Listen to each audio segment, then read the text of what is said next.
Hello everyone. Not too long ago, I made a fairly capacious and powerful lithium-ion battery for budget 18-volt power tools under the Makita standard. That battery was made with LGHG2 cells, branded as Lidocala. A week later, I gave this battery to a friend. It is being used in a battery-powered electric saw.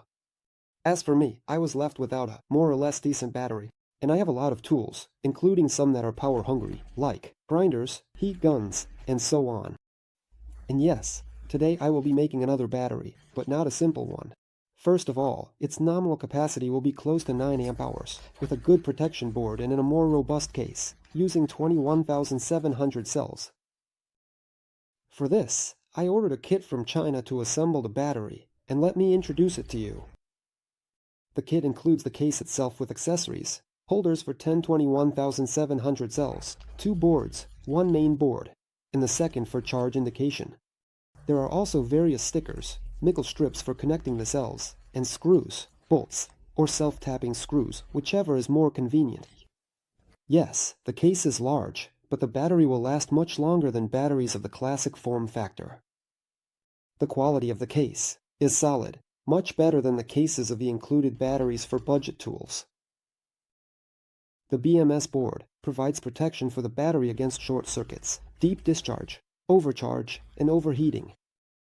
This BMS board is built on the CM1051 chip with the DS index. There is a thermistor, a separate current sensor in the form of shunts, decent power transistors, and much more. On the component side, the board is partially coated with varnish, while the reverse side has no varnish.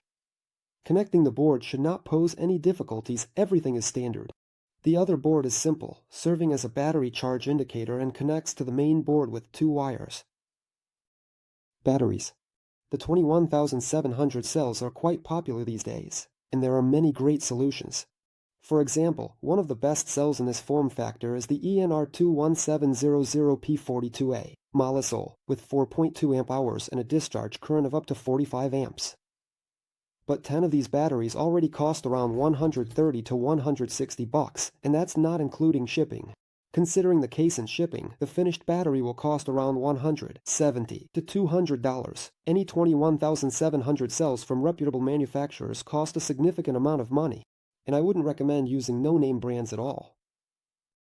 Overall, one of the budget-friendly and best solutions are these beauties from Panasonic. These cells have a nominal capacity of 4.8 amp hours and a discharge current of up to 15 amps for long-term use. And considering a 2P configuration, the maximum discharge current of the battery will be up to 30 amps. These cells are used in Teslas, at least in the Tesla Model 3. If there are people in your city who service electric cars, ask them. It's quite possible that they might have either cells or modules. You can buy them in bulk for very cheap. Even if they are used, they are generally in good condition. I've built a lot of things with them, batteries and power banks. Overall, unsatisfied with the work. Mine are used with a remaining capacity of about 4 to 4.2 amp hours. The internal resistance is somewhere between 13 to 14 milliohms. Before use, all cells were charged to a voltage of 4.2 volts, then connected in parallel and left like that for 3 to 6 hours, for balancing. The positive terminals of the cells are additionally insulated with insulating washers. Next, the cells were placed in a holder and welded using the spot welding method. I used the original nickel strips, although they aren't exactly the right size, but oh well. By the way, they are 0.22 millimeters thick. Ideally, of course, it's better to connect with copper, but all the copper strips I have are either 0.5 millimeters thick and above, or less than 0.1. We start the machine and begin welding.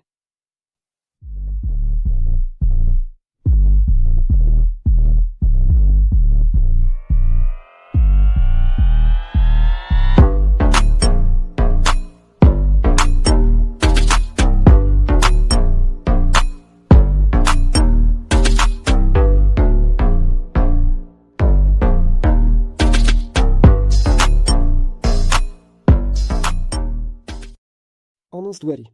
In my opinion, it turned out pretty well. All that's left is to connect the BMS board and the small indicator board.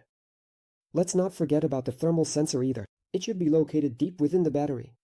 Signal wires are in silicone heat-resistant insulation. The included strips for the power positive and negative were not suitable, wrong sizes. Instead, I soldered a double nickel-plated strip, each 0.15. Then, from a copper strip with a thickness of 0.5 mm, I cut a bus of the required shape and soldered it to the BMS board. Finally, I filled the gaps between the cells with a neutral acid-free sealant. Now we check for voltage at the output and begin testing. At the very beginning, I fully charged the battery to a voltage of 21 volts and discharged it using an electronic load. In parallel with all this, I connected a multimeter data logger, which monitors the battery voltage with a sampling rate of 10 samples per second. The discharge current is set to 8 amps, which for this assembly constitutes 1 C rate. After some time, the battery is discharged. The delivered capacity is almost 8.3 ampere-hours. Our multimeter recorded the voltage the entire time. It can all be displayed as a graph to understand that the BMS disconnected the battery at the lower voltage threshold.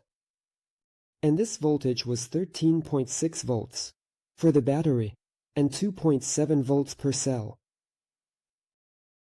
Next, I charge the battery again to 21 volts and discharge it with a current of 19 amps. Unfortunately, I can't go higher, the load hits the power limit. Well, I kind of had no doubt that such a current is far from the limit for the battery, and it delivered more than 8.5 amp-hours. Why, more than the first time? The thing is, back then before discharging, I charged it with a current of 6 amps, and disconnected it when the charging current dropped to 100 milliamps. This time, I charged it with a lower current, and disconnected the charge when the current was less than 50 milliamps.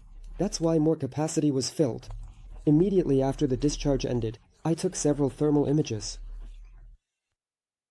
The main temperatures are now in front of you. Next is a forced charge with a current of 6 amps. The maximum temperature recorded on the BMS board was 74 degrees, and it did not change for a long time. 6 amps can be considered a safe maximum charging current. Conclusions. Considering the price-quality ratio, this is probably one of the best solutions. Yes, the cells are used in medium current, but a discharge current of 25 to 30 amps is enough even for the most powerful power tools with such a supply voltage. I like the BMS board. It provides a fairly even charge and good voltage control on the cells. The casing is high quality and sturdy. The battery has a large reserve. If your tools are compatible with this battery standard, a couple of these batteries will last an entire shift, even with active use. Naturally, tools like angle grinders have high consumption. If you work with it non-stop all day, no batteries will be enough. But for other tools, you can work for hours on end. Regarding the cost, I bought the set with the casing for $13. 10 cells cost $40. In total, with other expenses, let's round it up to $60 as of September 2023. Try finding a good quality battery with almost 9 amp-hours for the same money. It's unlikely to work out. Of course, if you really want to, you can find batteries from the Chinese with 10 or even 12 amp-hours, but the actual real capacity will be 2 to 4 times less than stated. So such investments are quite justified, and the battery actually turned out great. I hope this monster stays with me for a long time and helps with metalwork.